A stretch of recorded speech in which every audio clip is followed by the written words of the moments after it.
এতে করে খিচুড়ির স্বাদটা আরও বেড়ে যাবে। এইভাবে আমি 5 মিনিট নাড়াচাড়া করে নেব। চালটি মোটামুটিভাবে আমার ভাজা হয়ে গেছে। এখন আমি পরিমাণ মতো পানি দিব।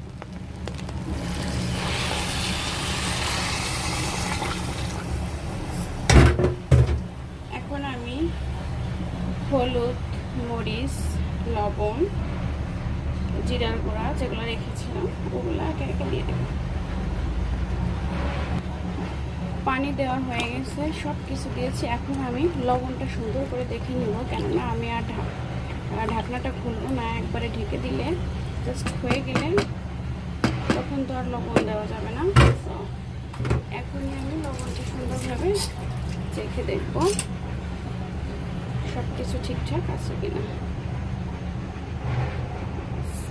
আমার আরও একটু লবণ দিতে হবে, লবণটা কম হয়ে গেছে।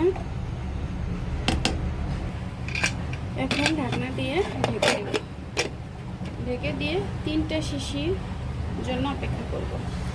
খিচুড়ির সঙ্গে ইলিশ মাছ ভাজা, বেগুন ভাজা হবে না, এটা তো হতেই পারে না।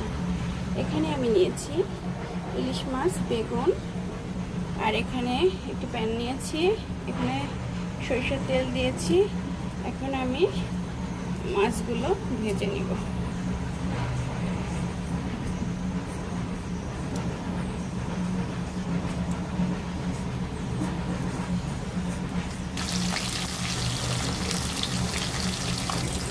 একটা সাইড হয়ে গেছে, এখন আমি এগুলো উল্টিয়ে দিব।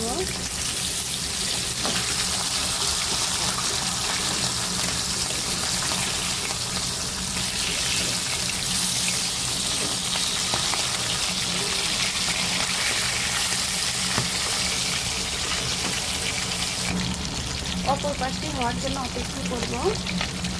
এদিকে আমার খিচুড়ি রান্নার প্রতিদিন চলছে, হয়ে গিয়েছে মাছ ভাজা। এখন একটা একটা করে তুলে নিব। এখন আমি বেগুন ভাজা দিয়ে দেব। বেগুন ভাজা দিয়ে দিয়েছি, একটু সাইড হয়ে গেলে আর একটু সাইড উল্টিয়ে দিব। হয়ে গিয়েছে আমার বেগুন ভাজি, ইলিশ মাছ ভাজা। খিচুড়িটা হয়ে গেছে, ঢাকনাটি খুলে দেখতে হবে।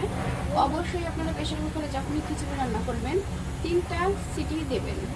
বেশি দিলে কিন্তু দেখা যাবে নিচে ধরে গেছে বা কোনো একটা সমস্যা হচ্ছে, মানে 3টা দিকে হয়ে যায় আর কি। এখন আমি ঢাকনাটি খুলে দেখব কি অবস্থা। মাশাআল্লাহ, হয়ে গেছে আমার খিচুড়ি রান্না। এখন আমি একটি পরিবেশনের জন্য উঠিয়ে নেব। হয়ে গিয়েছে আমার খিচুড়ি রান্না, ইলিশ মাছ ভাজা এবং বেগুন ভাজা। এখন খাওয়ার জন্য পারফেক্টভাবে রেডি। আজ এ পর্যন্তই। সবাই ভালো থাকবেন। আশা করি আপনাদের ভিডিওটি ভালো লেগেছে। যদি ভালো লেগে থাকে অবশ্যই লাইক করবেন এবং ভিডিওটি সাবস্ক্রাইব করে দিবেন। আল্লাহ হাফেজ।